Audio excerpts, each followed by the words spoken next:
Bonjour à tous.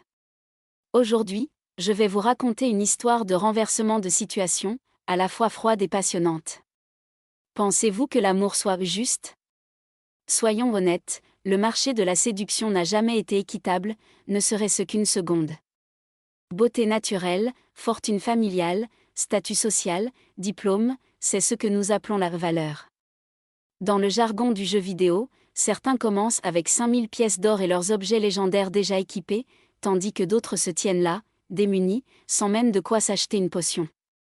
Face à cet écart de valeur écrasant, beaucoup se découragent. Cette personne est au rang de challenger, et je ne suis que bronze.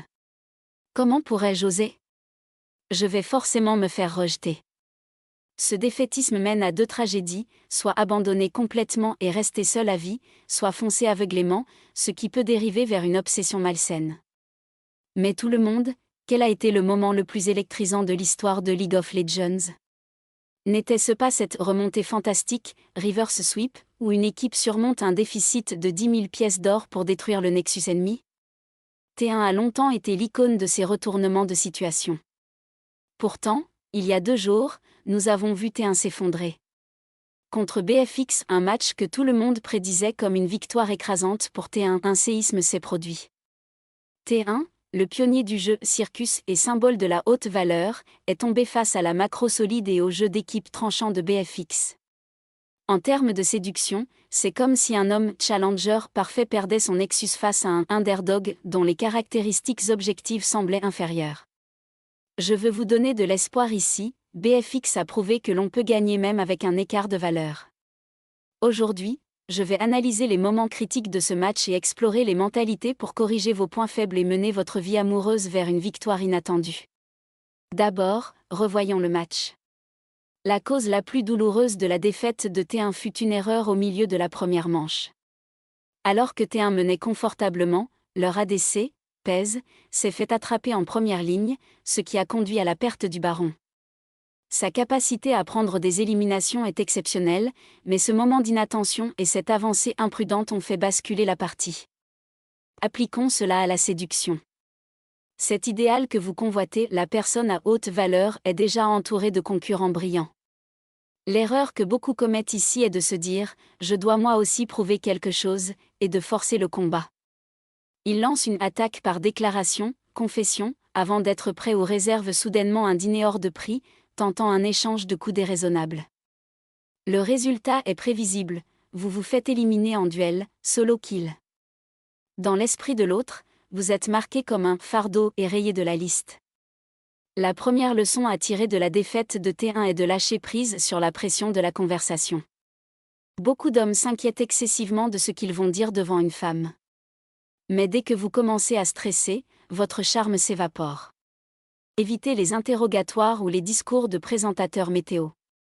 Ne vous précipitez pas pour refaire une élimination comme PES, gardez plutôt une distance stable comme Gumayusi, qui excelle dans la gestion de l'espace. Ne réfléchissez pas trop, exprimez ce que vous ressentez sur le moment suffit. Vous devez échanger des émotions. Ayez confiance, vous pouvez créer une relation favorable même sans une conversation brillante. Lâchez aussi la pression de devoir être drôle. Plus important que l'humour, il y a l'immersion, faire en sorte que le temps s'envole, et cela n'est possible que si le dialogue est fluide. Présentez-vous d'abord comme une personne normale avant d'essayer d'être charmante. Respectez les bases, écouter, parler, réagir fera de vous quelqu'un de rassurant. L'impatience. L'une des raisons de la défaite de T1 fut l'empressement. On sentait cette pression, nous sommes T1, nous devons faire le spectacle. Les débutants en amour essaient trop de bien paraître et finissent par se dévaluer. Offrir des cadeaux coûteux ou forcer une masculinité agressive, l'autre voit clair dans votre jeu. Dès que vous devenez ce vendeur qui crie « achetez-moi », votre valeur s'effondre. Ne cherchez pas à marquer des points, concentrez-vous sur le souhait sincère que l'autre passe une bonne journée. Plus vous essayez de plaire, moins vous êtes attirant.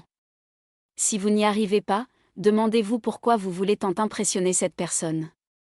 Lâchez l'envie de sortir avec ou de faire quelque chose avec, et approchez-la simplement avec l'envie de la découvrir.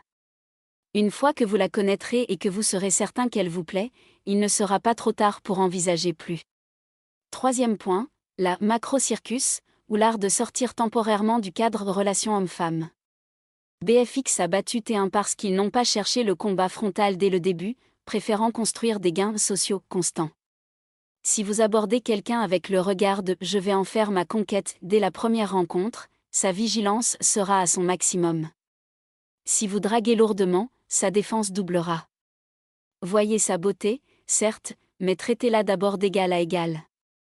Prenez l'habitude d'approcher avec l'idée de vous faire une amie dans un contexte social. Mettez-vous à sa place, il est pesant de voir quelqu'un se précipiter sur vous dès le premier jour, peu importe son charme.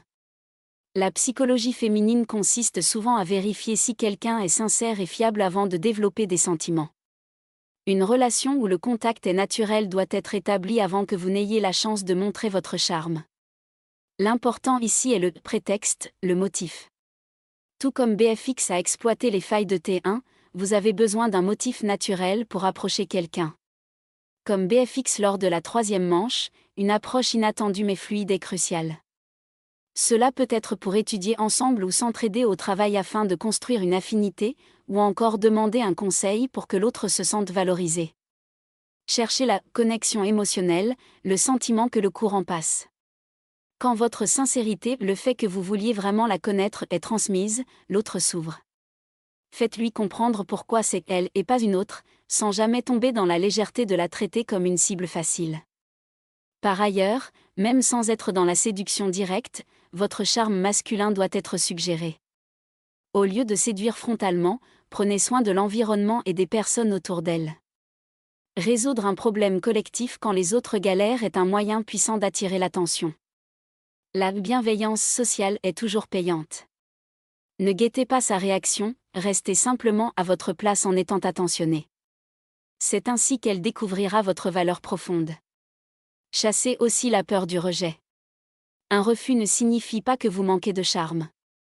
Personne ne plaît à tout le monde. Le rejet est simplement une question de préférence. Acceptez-le comme une possibilité naturelle et continuez à pratiquer sans crainte. N'exigez pas des comportements amoureux avant que l'amour ne soit là. Ne jugez pas l'autre sur une image fragmentée. Tout comme les hommes, les femmes ont des goûts variés. Votre approche doit s'adapter à sa personnalité. Chercher des techniques ultimes ou des routines figées est une coquille vide sans sincérité. Si la situation change ou si vous n'avez plus de script, votre manque de profondeur sera exposé. Oubliez l'impatience. Comme BFX a gagné grâce à une phase de sélection, draft, sophistiquée, concevez calmement votre propre charme. Passons à la phase finale. L'erreur de Pez était due à un manque de stabilité. A l'inverse, Gumayusi est estimé pour son positionnement stable, il ne franchit jamais la ligne rouge. En amour, c'est pareil. Si vous devenez impatient juste avant ou après le début d'une relation, et que vous essayez de restreindre l'autre ou changer d'attitude, tout peut s'inverser.